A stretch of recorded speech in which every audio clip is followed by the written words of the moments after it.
Bonjour, je suis Nadine Demaret. Philippe Carpentier. Ensemble, on présente un spectacle qui s'appelle « Elle était une fois ou deux ou trois ». Et le principe de ce spectacle, son parti pris du moins, c'est d'aller visiter des récits de vie et des contes traditionnels pour voir si des fois dans les contes, il y aurait des femmes qui seraient aussi intelligentes, aussi courageuses et aussi bien que les femmes de la vraie vie. Et Philippe, tu fais quoi toi? Moi, je joue de la guitare et je fais des paysages sonores, entre autres.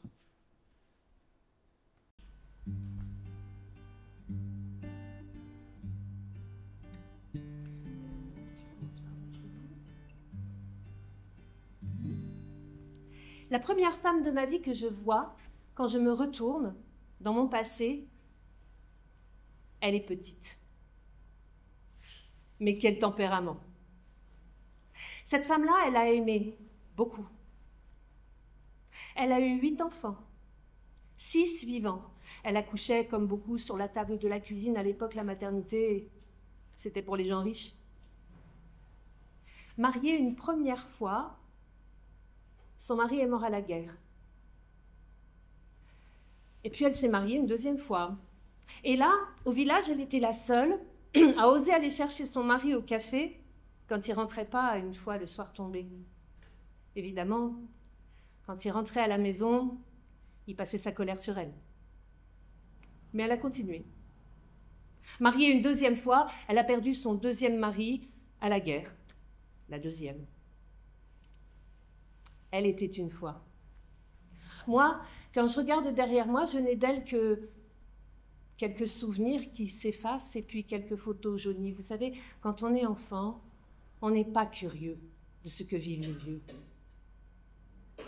Mais quand même, sa maison minuscule, je me souviens, cette soupente dans laquelle je lisais les livres de la comtesse de Ségur, grands avec une couverture rouge foncé. La lucarne, ce rayon de soleil avec la poussière qui dansait dedans. Dans sa maison minuscule, au rez-de-chaussée, il y avait aussi un miroir, accroché penché comme ça, juste en face de la table ronde. On pouvait se voir quand on mangeait. Alors moi, je guettais mon reflet dedans, et alors elle disait « Regarde pas là-dedans, mèche, c'est le derrière du diable. » Elle est un peu à l'origine de ma vie. Alors, si elle était une fois, elle serait celle qui file.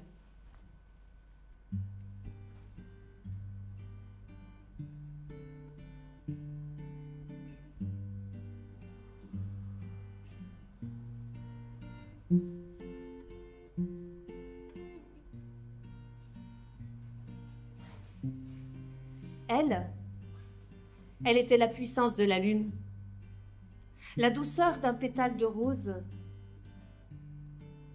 la légèreté d'un souffle de vent. Lui, c'était l'impétuosité de l'océan, la chaleur du soleil. Quand il marchait, ses pas ébranlaient la terre. Ils étaient très différents. Et pourtant, un matin de printemps, ils se sont vus, ils se sont plu, ils se sont mariés. Et puis, ils se sont installés un peu à l'écart du village dans une petite maison à l'orée de la forêt pour protéger leur bonheur. Ils ne possédaient pas grand-chose, quelques moutons, mais toujours quelques fruits sur la table et des bûches pour alimenter le feu. L'air de rien, ils vivaient sans doute quelque chose qui ressemblait au bonheur parfait. Mais quand on vit le bonheur parfait, est-ce qu'on le sait? Et puis un matin, la cloche du village a sonné le glas. Elle annonçait que les grands de ce monde avaient décidé une fois de plus que les petites gens iraient se battre pour leurs intérêts. Il est parti à la guerre. Elle est restée. Elle a gardé sa part de bonheur à lui, tout contre son cœur, pour le garder au chaud. Elle est allée aider les femmes au village. Dans les champs, il n'y avait plus d'hommes. Et le soir, elle rentrait. fatiguée. Et pourtant, elle filait la laine de ses moutons, assise à côté de la cheminée. File la laine, file les jours, garde ma peine et mon amour, livre d'images d'air à velours, ouvre la page à l'éternel retour.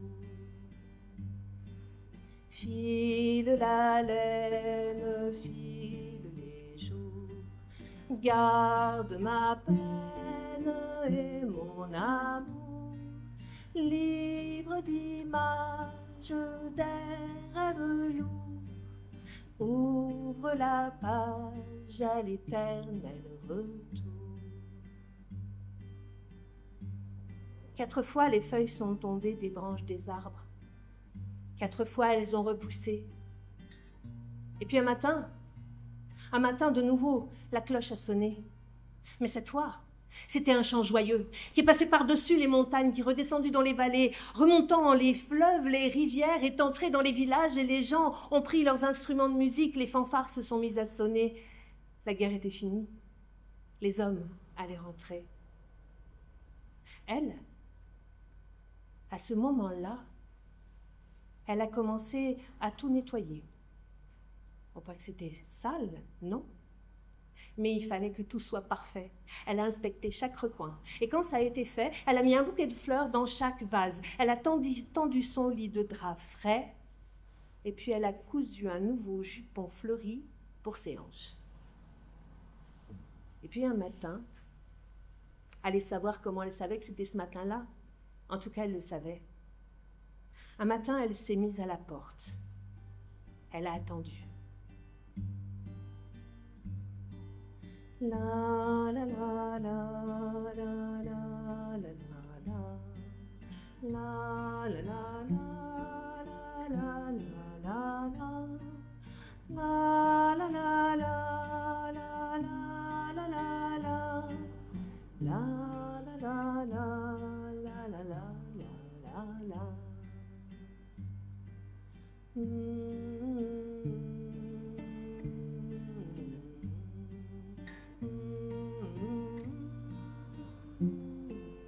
Et puis, elle l'a vu, là-bas.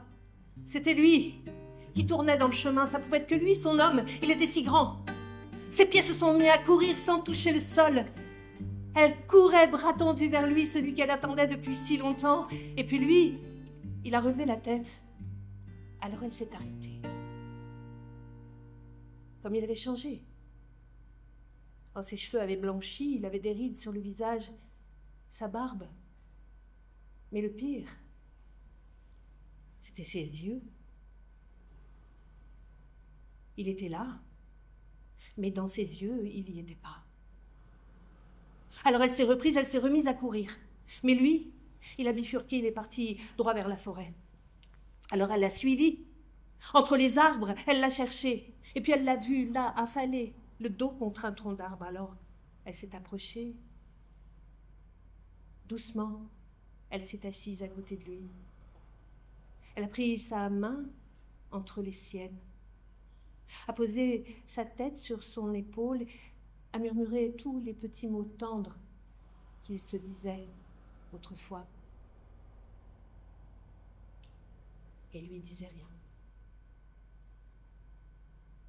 Ça a duré jusqu'au soir. Va-t'en. Elle ne pouvait pas croire que c'était à elle. Va-t'en, je te dis. Alors, pour cacher ses larmes, elle s'est levée, elle est partie, elle a couru jusqu'à chez elle, elle s'est jetée dans son lit, et toute la nuit, elle a tourné, retourné dans sa tête, dans son corps. Mais qu'est-ce qui lui arrivait à son homme? Pourquoi il était comme ça? Ça alors, mais qu'est-ce qui lui arrivait? Où il était son cœur? Où il était son amour? C'était quoi cette maladie? Et qui pourrait l'aider à le soigner?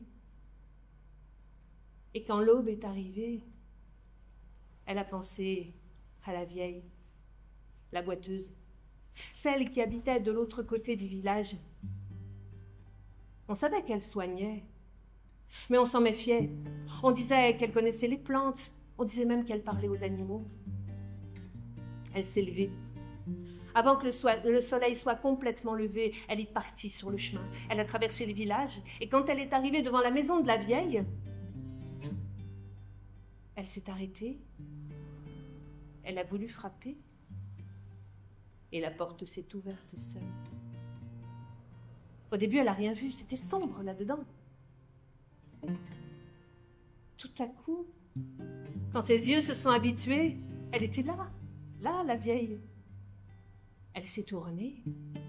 Oh, quel visage, quelle ride, mais quel regard. Eh bien, ma fille, qu'est-ce que tu fais là de si bon matin? Qu'est-ce que je peux faire pour t'aider? Elle est entrée, elle a dit, la maladie de son homme, et si elle pouvait l'aider? Ah, il y aurait bien... Oui, il y aurait bien cette potion que j'ai faite il y a de nombreuses années. Mais... non. Ça va pas être possible. Il me manque un ingrédient, tu comprends? Ah bah, dites ce que c'est, la mère, j'irai le chercher. Eh, c'est que c'est pas si simple. Mais puisque je vous dis que j'irai. C'est qu'il me faudrait 3 poils de loup, tu vois? Mais 3 poils d'un loup vivant et qui te les aurait donnés volontiers, tu vois? C'est pas si simple à obtenir. J'irai. Alors, elle est rentrée chez elle. Elle est allée dans son garde-manger. Elle a pris 3 morceaux de viande salée qu'elle gardait pour le retour de son homme. Elle les a mis dans un sac. Et elle est partie vers la montagne. Toute la journée, elle a grimpé les chemins escarpés. C'était loin, c'était haut. Et puis quand le soir est tombé, elle est arrivée tout en haut, là où les arbres s'arrêtent. Après, il n'y avait plus que des rochers. Elle a entendu un grognement dans un fourré. Elle a su qu'elle était arrivée. Il y avait là une pierre plate, elle s'en est approchée, a posé un morceau de viande salée dessus, puis elle est partie se cacher derrière les arbres. Elle a attendu. Et le loup est sorti. C'était un grand loup gris, sauvage. Quand il est sorti des fourrés, il a regardé dans sa direction. Mais la viande l'attirait. Alors, il a mordu dans la viande, il est reparti dans les fourrés. Et elle, de derrière les arbres, elle a chanté.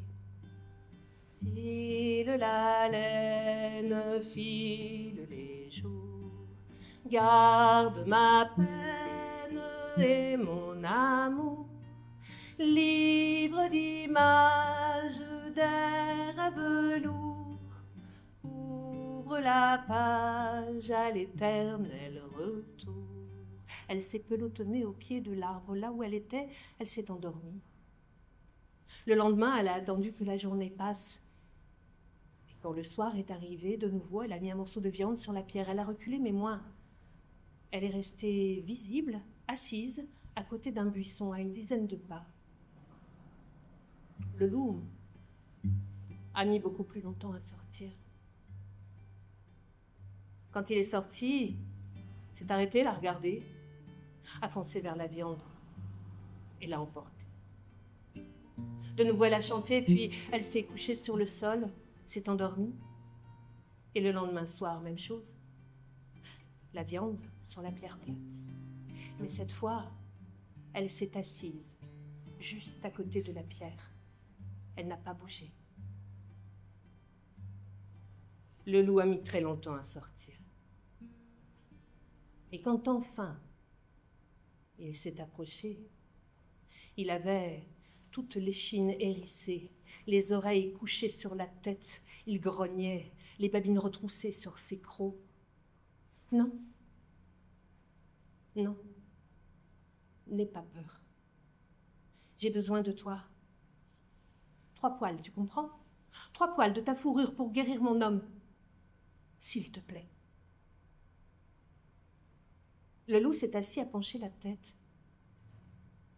Et puis sans prévenir, il a roulé sur le dos, a écarté les pattes. Alors elle a approché une main tremblante, et puis elle l'a glissée là, juste entre la patte avant et le poitrail, là où les poils étaient les plus doux.